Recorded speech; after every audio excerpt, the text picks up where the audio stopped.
mysterious mound, folklore and legend. A fortune teller's words come true. A sight unseen in centuries, the greatest icon of the Viking Age. It is definitely the symbol of the Viking Age. A vessel on its final voyage. A ship of beauty, a ship of the dead. They clearly belong in the grave. This was their place to be.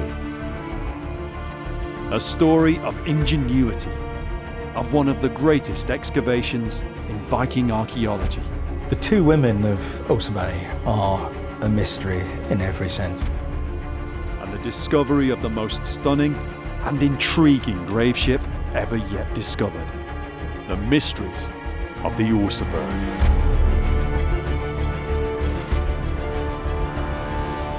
From the late 8th to the mid-11th centuries, the Scandinavian peoples burst from their frontiers almost wherever the seas could take them. Through archaeology, now we can explore the world of Viking life by understanding the realm of the Viking dead.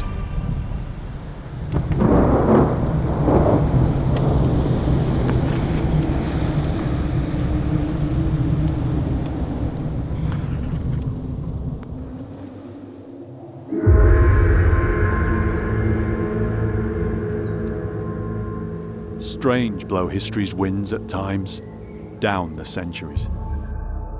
There is so much about the Vikings that we can't really understand. All we are left are traces and shades.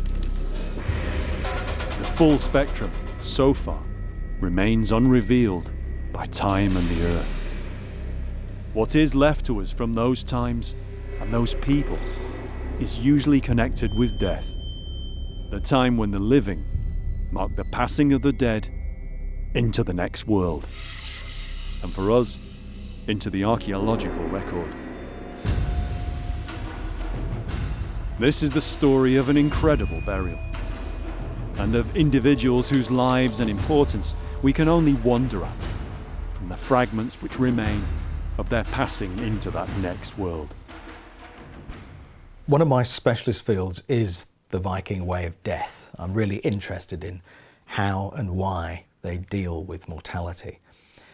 Osberg is the most spectacular Viking burial ever found. That's not just a sort of empty superlative, it's literally true.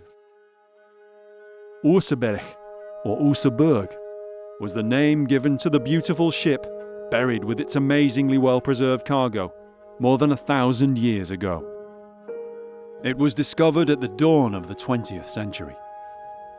The excavation was one of the first worldwide archaeological sensations, and this almost 2 decades before Howard Carter opened Tutankhamun's tomb. One of the most famous excavations of the 20th century, and now we know it as a nationally important symbol of the whole of Norway. And internationally, it's like famous around the world. It is the iconic Viking ship. Whenever we see Viking ships, we see some sort of representation of this ship.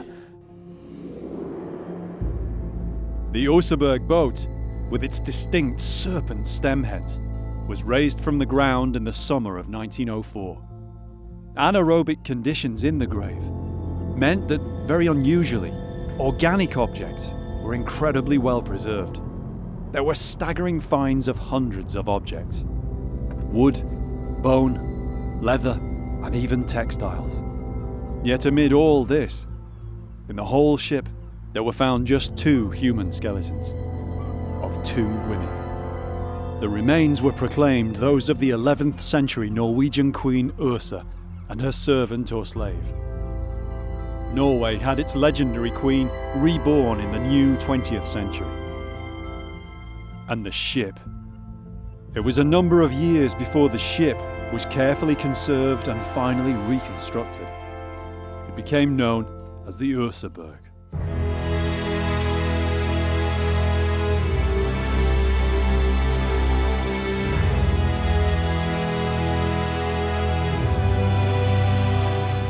It's the first time archaeologist Tim Sutherland has seen the Osberg boat at first hand. It is a beautiful thing. What a stunning ship. The boat is 21.5 metres long and just over 5 metres broad, and made almost entirely from oak. It is breathtaking, absolutely stunning. The size and the scale of it, it's immense. And in a building like this, it just suits it so nicely because it was made for this ship. In fact, the museum was specially designed to house the Osberg and its fellow grave ship, the Gokstad. For decades, archaeologists focused on the amazing preservation of the ship and the artifacts. The skeletons of the two women, by comparison, were all but forgotten. After they were measured and recorded, little more could be done with them.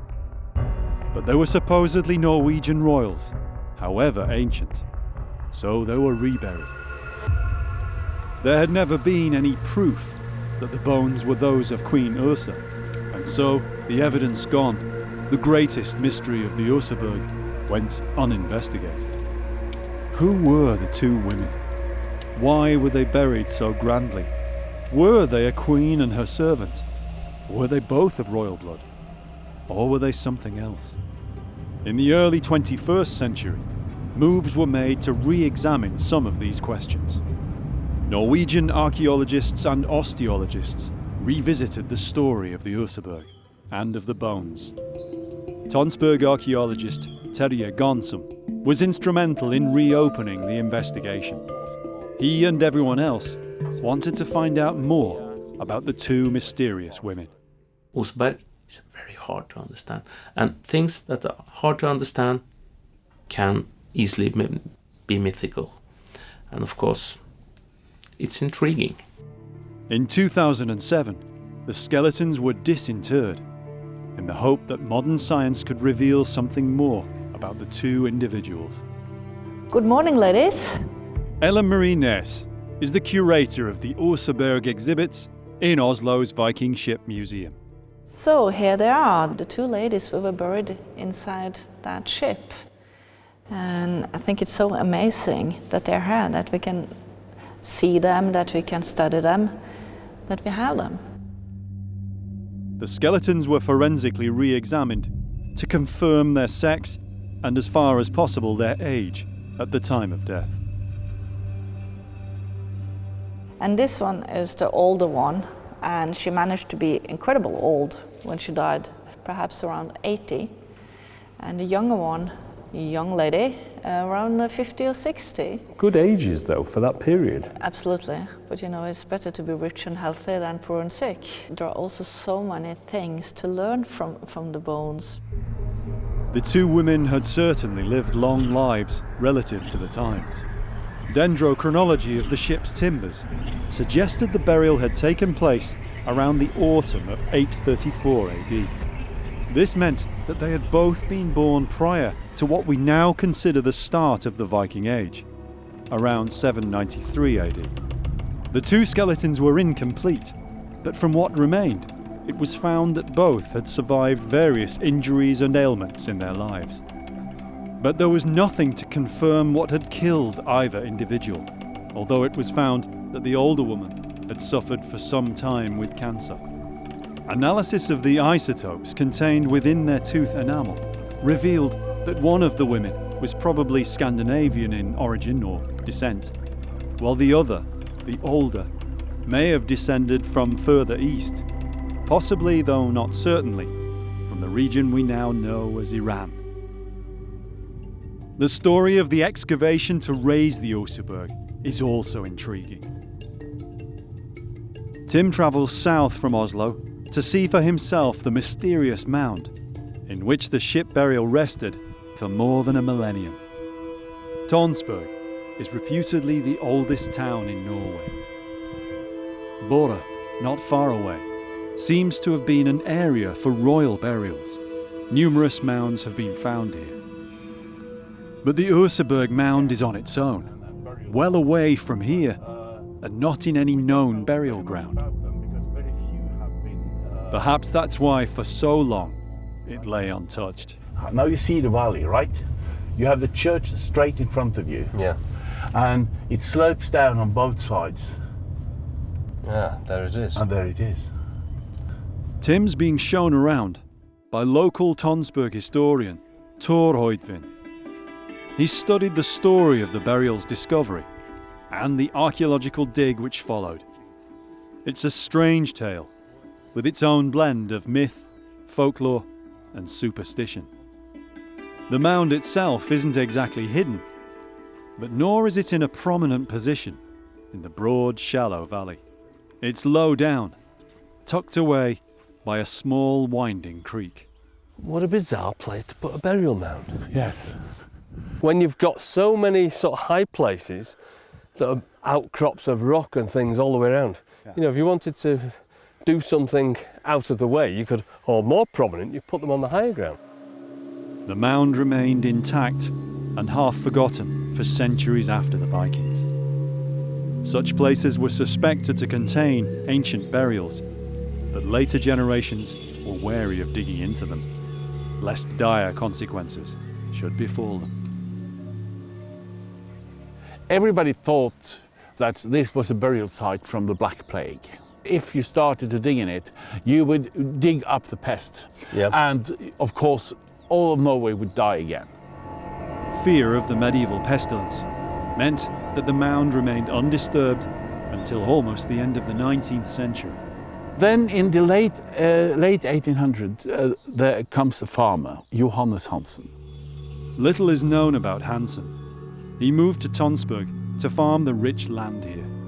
Yet like his forebears in the Viking Age, he was, it seems, no stranger to the sea.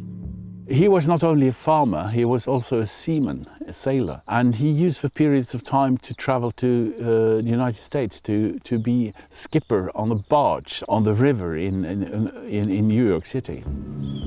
Hansen was a pilot, guiding the great sailing boats on the Hudson River. And like many sailors of all eras, he was superstitious. Like many others, he was visiting a fortune teller there. Yeah.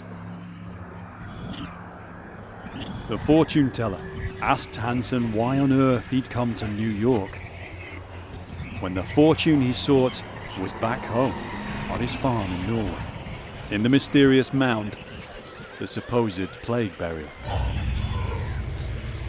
So he went back home and he started trying to dig a little bit. And he used a long iron rod. And all that came out was some yellow stinking water, which of course made the local population say that, Yeah. what have we told you? We told you so. Stop doing it. This is the Black Plague. You stop doing this. Whether or not it had to do with the foul effluent from the mound, Hansen soon after caught sick and died. The stage was then set for the next important character in the story. Around the year 1900, a man named Oscar Rom purchased the farm. It's not known if he did so because of the mound and its stories. He buys the farm. He must have had a hunch, because he started systematically to excavate the mound.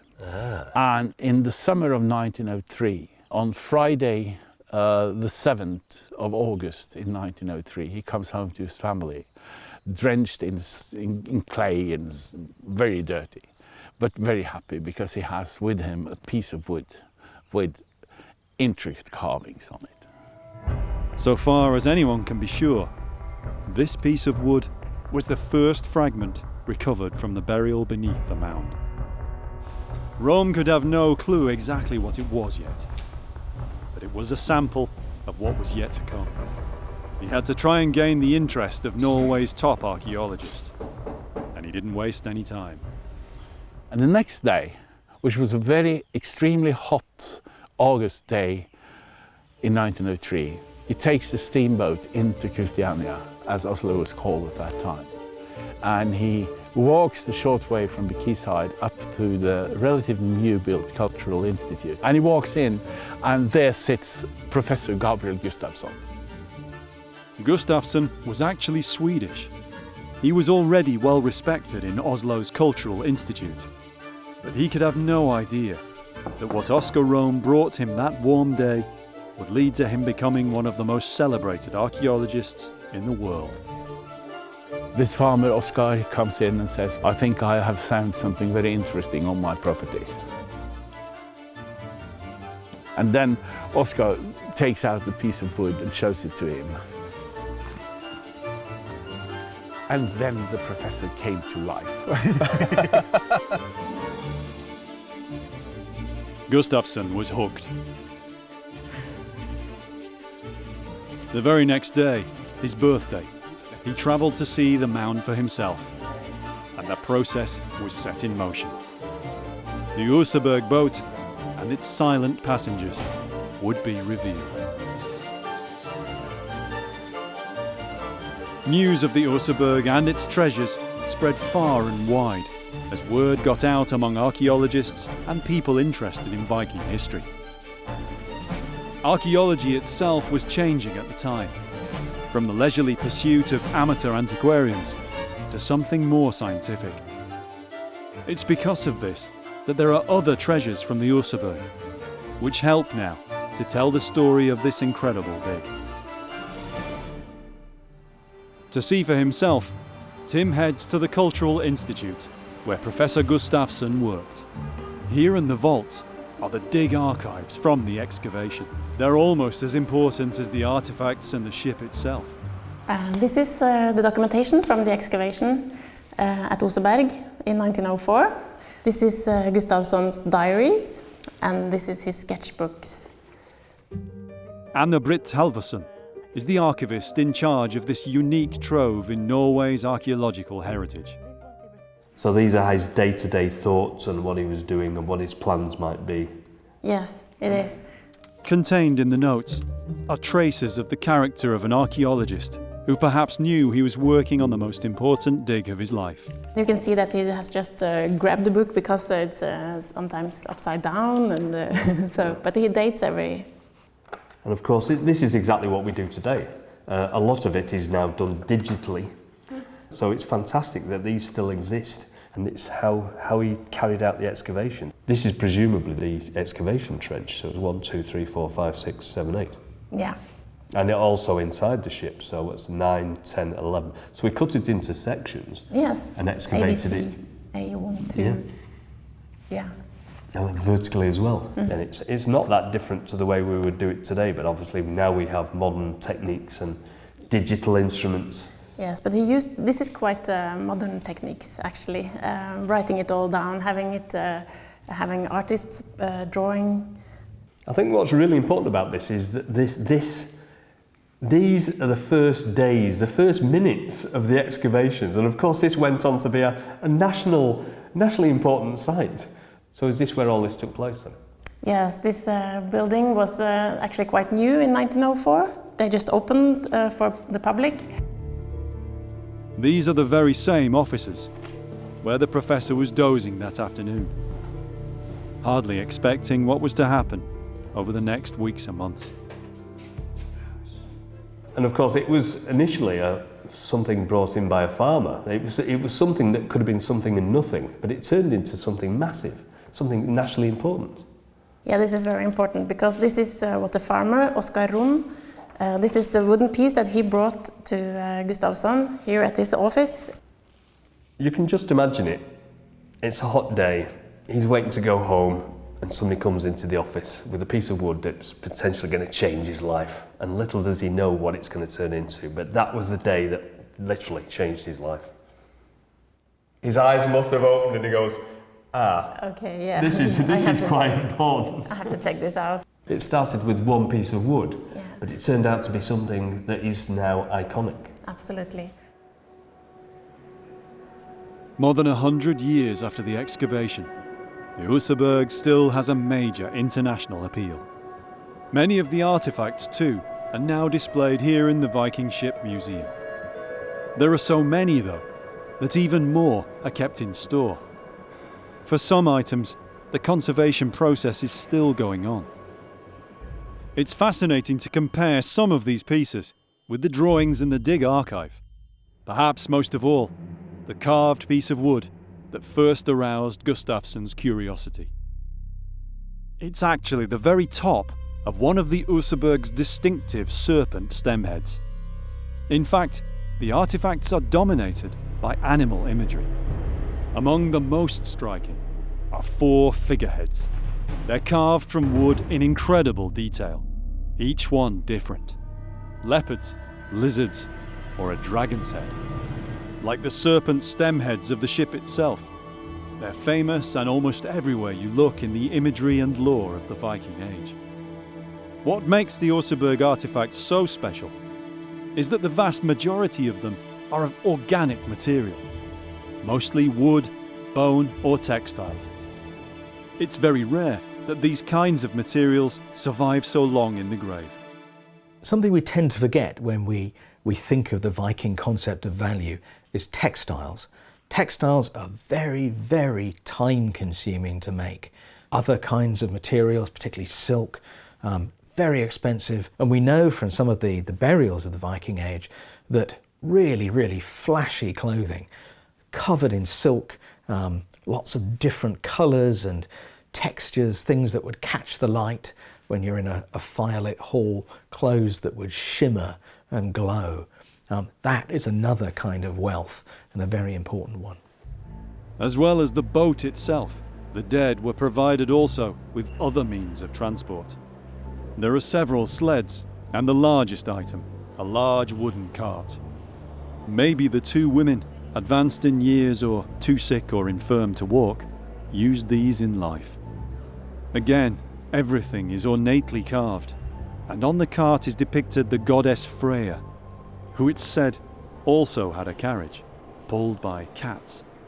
The many animal carvings, the goddess imagery. Did the women have a spiritual or shaman-like importance, beyond conventional status through wealth? There's a lot of that equipment that is not easy to explain, because it's a lot of things is not just functional, they're quite symbolic. And you have a lot of things preserved that we haven't seen before. And of course, it's intriguing when 2 women have all this equipment and it's placed in the landscape, and it's hard to try to compare it with other finds because it's unique. As well as the sketches that were made, many of these artifacts were also recorded in a different way. One that in 1905 was a technology very new to archaeology. Photography had been around for over half a century, but it was only really now that cameras were becoming practical enough to use as a means of accurate documentary recording. Photographs were taken during the excavation. They not only record the event, for us now, they're glimpses of a lost world and of some of the first modern archaeologists. So what we are looking at is some of the photos that they took at excavation, and back then in 1904 it was really something to spend so much resources on taking photos. That's the remains of the burial chamber, the steering oar, the prow. It's a wonderful quality and it tells us so much. They're black and white, large format slides, so they contain a huge amount of detail. You can also see that the scale of it, I mean, that's a huge mound. It's a very deep hole it's in, and they've not taken the whole mound away, they've just dug a hole into the middle of it, haven't they? And that's really? why it's so nice when they have some people on the photos, because it gives an idea of the size. Yeah. There is a lot to see in it. I mean, there's obviously the ship, but there's the cut of the excavation, and there's all the tools and the people and all sorts of things lying around. It's a really good story about what's actually happening there. And what's really amazing is you can see the conservation here. I mean, you can see the prow of the ship, and you see all the carving down it there. And it just looks like it looks now. It's unbelievable state of preservation. Being able to see the famous artifacts just as they were unearthed and before they were lifted gives valuable insight for archaeologists. They also took some pictures of work in progress, like this mess. And when you look at that closely, you can see what you see. It's actually one of the animal poles. Yeah. But today we take hundreds of pictures every day and just snapshots of everything. Yeah. But back then, every picture had a price. Yeah, and every picture took a long time to take. Yeah. You didn't just walk up, take it and walk away. It took a long time to prepare it. And it's so valuable for us today. Photographs of the dig and the artifacts went around the world. But while people marvelled at the grave goods and the ship, the site of the excavation, the mound itself, was forgotten. Terje Garnsom has been intrigued by the Osberg burial since childhood. He studied Gustafsson's archive more than anyone. But it's not just the amount of records that Gustafsson kept. It's the kind of things he recorded that Terje found so useful. Gustafsson was very into having a biologist along. Geologist was also there. And a lot of different fields of expertise were collaborating here. That's very forward-thinking for his time then, isn't it? Yeah, and we should be very grateful that it was the Swedish Gustafsson who actually did the excavation, and he was a lot more advanced than the Norwegian archaeologist used to be. Gustafsson had trained at Uppsala University, and he'd gained a wealth of experience excavating many Viking Age sites in Sweden, where he'd learned new techniques. Yeah. So it's a lucky strike that he was the man. Very fortunate, yeah. The data collected by Gustafsson was so comprehensive that in conjunction with the new work done on the bones, Terje was able to interpret the funeral in which the nameless women were laid to rest. We saw that we could divide the stages of the building process into several phases. And actually one of the phases ended up with an interpretation that half of the mound was built incorporating the ship, and the ship was standing out from that mound, and that is actually the ritual scene. Terje believes the Osberg ship was half buried like this. The front part of the mound deliberately left open, with the foreship exposed to the elements and visible to the living.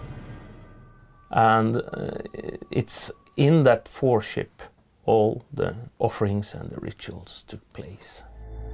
The bodies of the women were probably laid in a chamber or bed that might also have been left partly or completely open, almost like a state funeral, perhaps for people to view the bodies or pay their respects. The mound stayed half open like this for some time, perhaps half a year. They know this because of seed samples of flowers collected by Gustafsson's biologist. Those from the front part of the grave were of a different season to those in the enclosed rear part. And now we can study the archaeology of the archaeology. And it's by having notes like this you can actually do this. Otherwise, we wouldn't have a clue, would we, really? No. We had to just settle with artifacts and treat the mound as a container. But now we can see that the mound is a construction, very much linked to all the action taking place. Whether they took place in one great ceremony or several over the most part of a year, the funeral rites must have been impressive. Every Viking funeral was different. We can classify them into groups, so you have boat burials or what we call chamber graves. They're kind of little underground rooms where you put the dead, sometimes seated in chairs. But when you go inside those graves, what they actually do for just this dead person on this occasion, in this place, is always individual. If you look at the objects, what they do with them, where are they placed in the grave, how? Sometimes you can get a sequence of actions. You can reconstruct how that grave was made. And then with our imaginations, and sometimes from written sources as well, you can fill in the blanks of, well, what was going on? Were they talking? Were they singing? Was it at night? Some of the graves you find evidence for big bonfires and things. Some written descriptions we have, eyewitness accounts of Viking funerals, are at night. The effects of firelight in darkness can be very dramatic. As well as the myriad objects, decorations and implements, many animals were also consigned to the Osberg grave. The noises, sights and smells must have been intense. It's hard for us to imagine the impact of all of this on those who were taking part. There are whole worlds of belief and shades of belief. Different people thinking different things, just as at our funerals. You know, do you love the dead person? Did you hate them? Is it an act of duty? You know, looking at your watch. The Vikings did that too, but they did it in different ways to us. And how people view death, how they construct death, because these funerals are deliberate, they can tell us a lot about how they viewed life, and that's what interests me. If the wealth of the rituals and the value of the offerings reflect the individuals, then we can assume the two women were of high status. But in what way? A queen and her servant or slave, as the Norwegians decided after the excavation? If you really look into forensic and archaeology, there's nothing different between those other than age. And of course, it could be mother and daughter. We can't tell because the DNA doesn't give us any real answers yet. So actually, I really don't know how to decide which position in the society these two women had. Where of course they are on the highest level of society, but what kind of role did they play? I'm not sure, but they might be connected to rituals and to religion. They might be connected to the aristocracy, but in what proportion these different roles are mixed, I'm not certain. Still a mystery. The two women of Osberg are a mystery in every sense. Personally, I think the most important thing is that the grave is that of women. This itself tells us something about who they were and how they were regarded in society. We know very little about women at the highest levels of Viking society. The word queen might not even be accurate.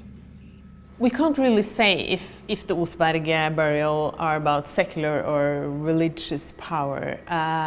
There have been theories on both of them, both the queen theory and the more sorceress theories. But I think that one thing that we tend to do in modern society, that we separate the secular and the religious spheres of society.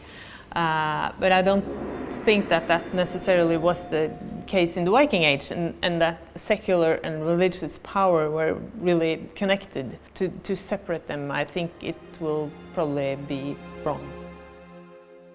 The women were clearly special to the people who buried them, but perhaps beyond royalty alone as we would understand it now.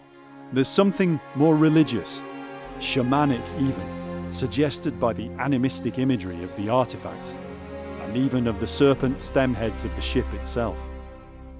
At first there was a theory that the Osberg might only have been built for the grave, yet dendrochronology revealed it had been built many miles away in another part of Norway, and it had probably sailed for more than a decade. So where did it all start then? We really wanted to take back our heritage, and that's how the idea of building an archaeological replica of the Osberg ship came about. The saga Osberg was begun in 2010 and took 2 years to build here on the quayside in Tonsberg. So how important do you feel it is for Norway to have a really good replica of the Osberg ship? I think it's very important, and for several kinds of reasons. And we have learned a lot on how they really constructed Viking ships, how they were built, and also, I mean, our own pride in our history and knowledge of the history. That has gotten quite a boost as well. So that's fantastic. The Osberg ship is a symbol of almost Vikings everywhere. The King and Queen of Norway were present at the launch, and the replica now sails the fjord and sea just like its forebear more than 1,000 years ago.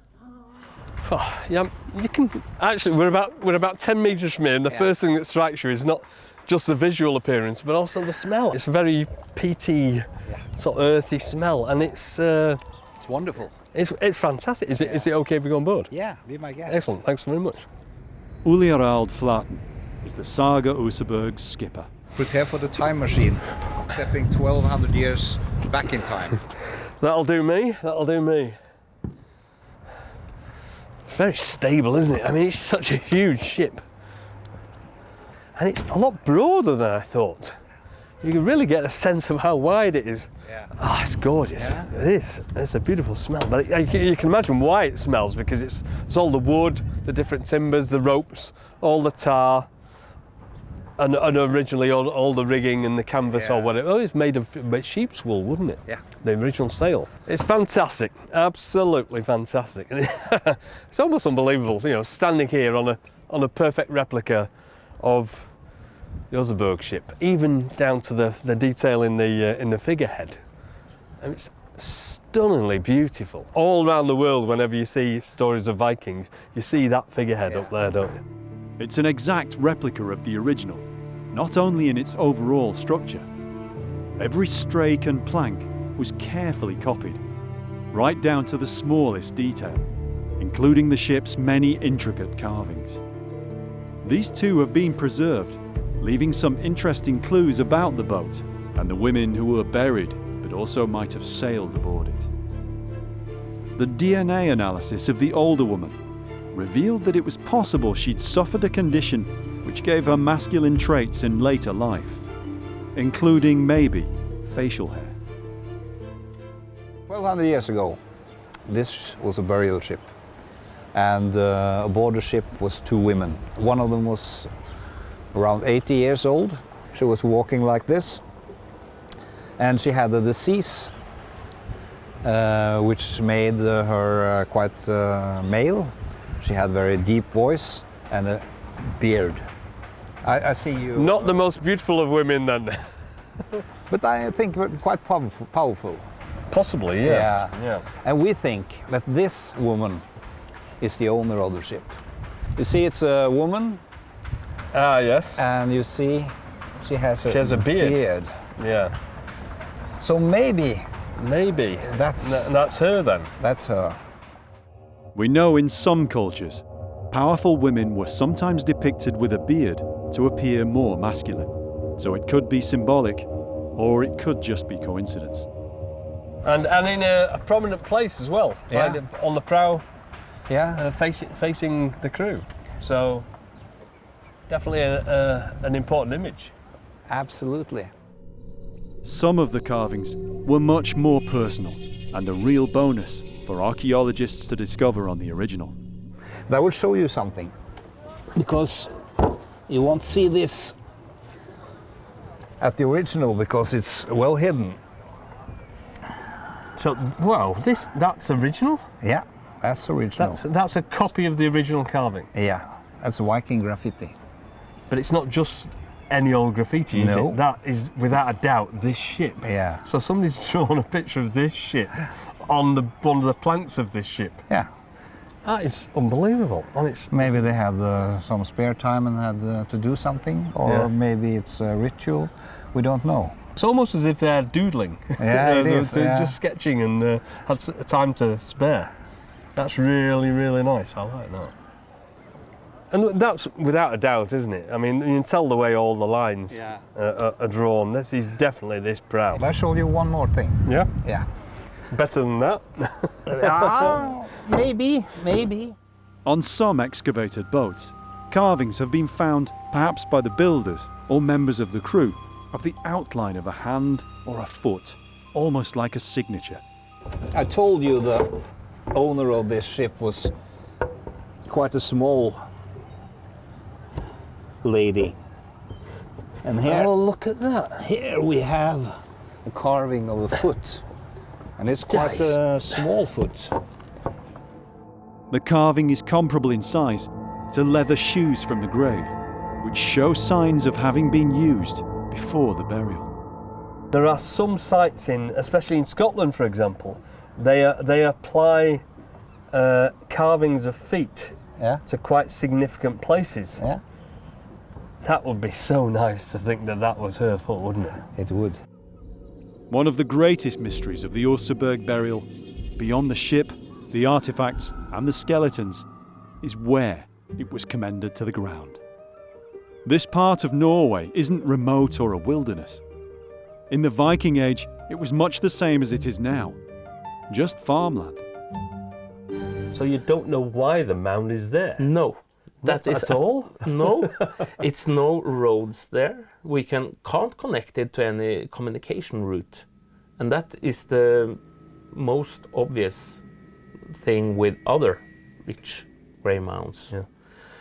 Yeah. And it's not directly linked to a farm. It's like a black hole. Yeah.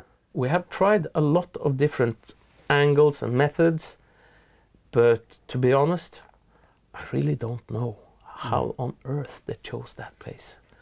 You can say that the mound is a monument, but it's put in an anti-monumental place.